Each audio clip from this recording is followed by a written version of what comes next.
A developing story out of Gwinnett County where a woman is in the hospital on life support. The Talladega College Marching Band is on its way to Washington, D.C. The band will perform during the inauguration, but there's some controversy surrounding the trip. Much of our area is under a flood warning tonight. In fact, take a look at this video from our Skyfox drone. You see that? That was shot right off of Peachtree Creek in Buckhead. The Coast Guard is searching the area of the Berry Islands. That's in the Bahamas. And of course, they're searching by air and by water using a helicopter. Well, Alabama's governor says that he will not step down, and instead he says he will sue to stop impeachment proceedings. This weekend. Yeah, Fox 5 Storm Team meteorologist Ryan Beasley joins us with what we can expect, and fingers crossed, hopefully it's nice. $360,000 contract to provide therapy for DUI court defendants. Yep. Well, today kicks off Atlanta's 81st annual Dogwood Festival at Piedmont Park. The festival is free, but tickets for specific events are available for purchase.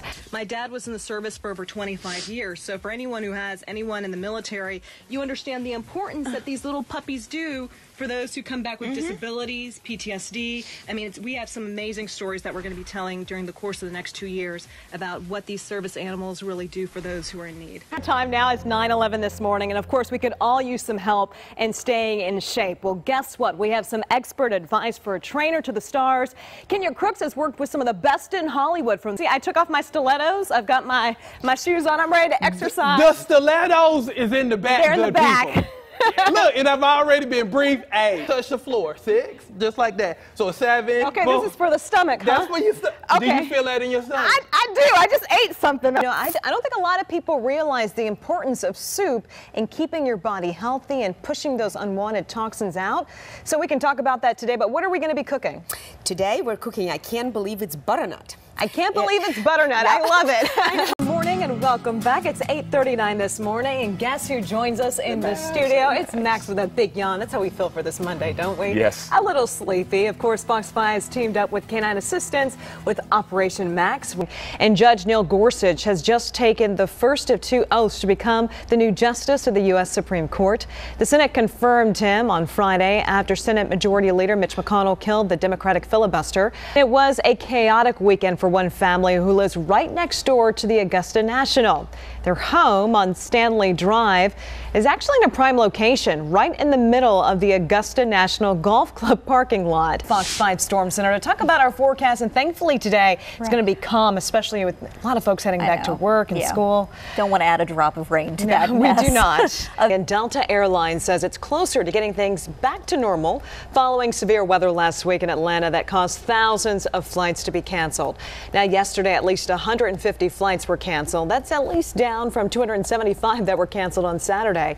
Delta says instead of shutting down stores, Dollar Tree is now opening hundreds of more locations. The discount chain says it plans to open 1,000 more stores this year, bringing its total store count to 14,000.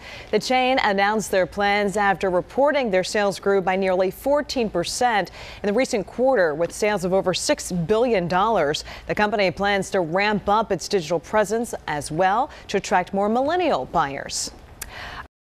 Welcome to Good Day Atlanta at 8. I'm Buck Lanford. And I'm Constance Jones. Let's head on over to Joanne Feldman in the Fox 5 Storm Center to talk a little bit about our forecast. We're halfway through that week. Right, and so far we've had some pretty good rain across the area.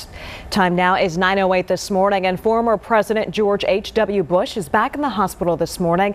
Doctors say he came down with a mild case of pneumonia on Friday, but thankfully they've been able to treat it. Now, family spokesperson says that Bush was admitted on Friday due to a persistent cough that kept him from resting properly. Well, construction of the new Mercedes-Benz Stadium is now 26 days behind schedule. Now, we learned yesterday that that's all because of additional steel work that needs to be done at the roof. Atlanta United was scheduled to play at the new stadium on July 30th, but of course it will not be ready. So instead, the game will be played on the 29th at Bobby Dodd Stadium. The new opening date for Mercedes-Benz Stadium is now set for August 26.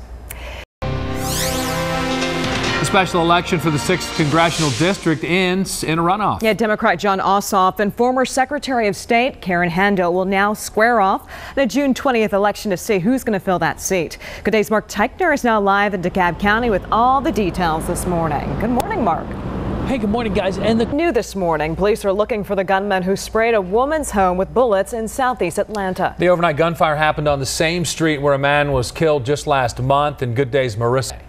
The man accused of starting a fire that caused the collapse of Interstate 85 has been granted bond. Yeah, during a hearing yesterday, the judge told Basil Ellaby that he could get out on a $10,000 consent signature bond. Now, the judge imposed several more conditions on Ellaby.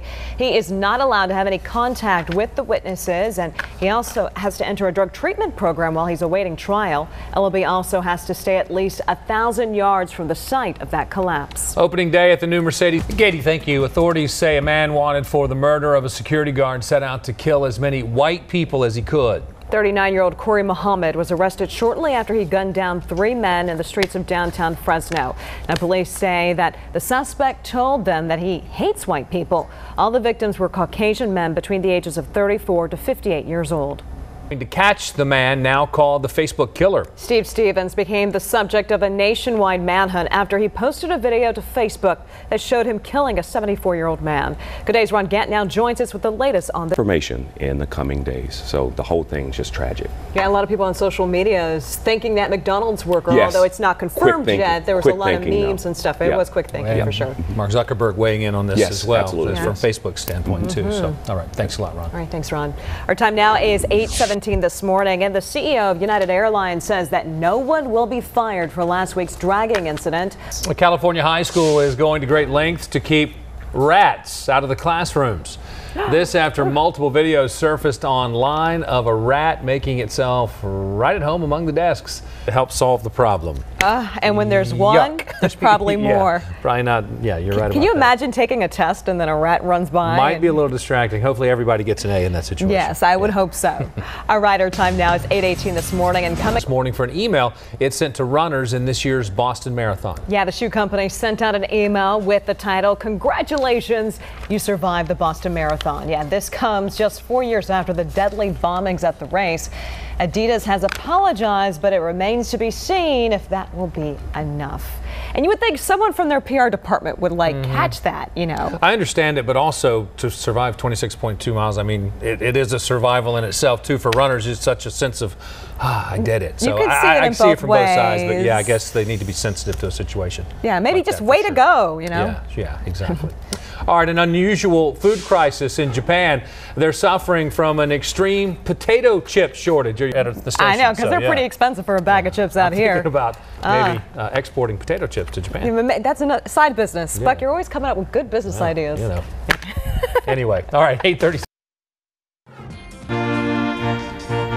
All right, if wedding bells are in your near future, you might want to consider inviting some guests from the Northeast. That's because people from there are more than twice as likely to spend big on a wedding gift. That's good to know. According to a Bankrate.com survey, 30% of those who were surveyed say typically gifts for close friends, they spend about $200. And for coworkers or distant relatives, 46% of them in the Northeast spend at least $100. I don't know. No, I wish when I got married 10 years ago, I would have invited my New York friends. Because, you know, I got married pretty young and I got $25 gift cards. So I was nowhere close to what some of these other folks were giving. But, you know, married young. Renew your vows and invite them to that. I know. Good idea, Buck.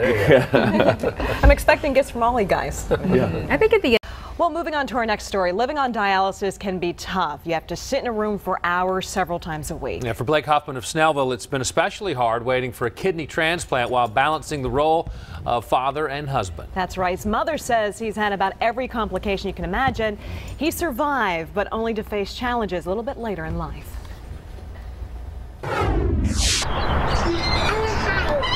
We can't go anywhere. Spend a few moments with Blake Huffman and you can tell he's a great dad.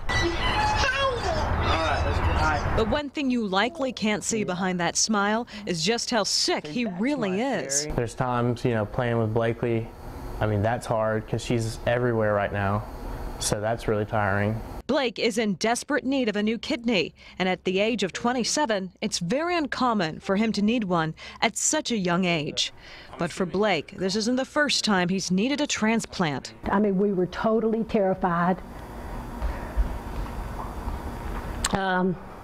because he was so little, and they told us that he will have some major serious issues, and all we can do is treat the symptoms as they come. When he was just a toddler, he was diagnosed with an E. coli infection, which eventually led to acute kidney failure. His mother donated her own kidney to save her son. It was a successful transplant that lasted for 15 years, but now he's in need of a new one.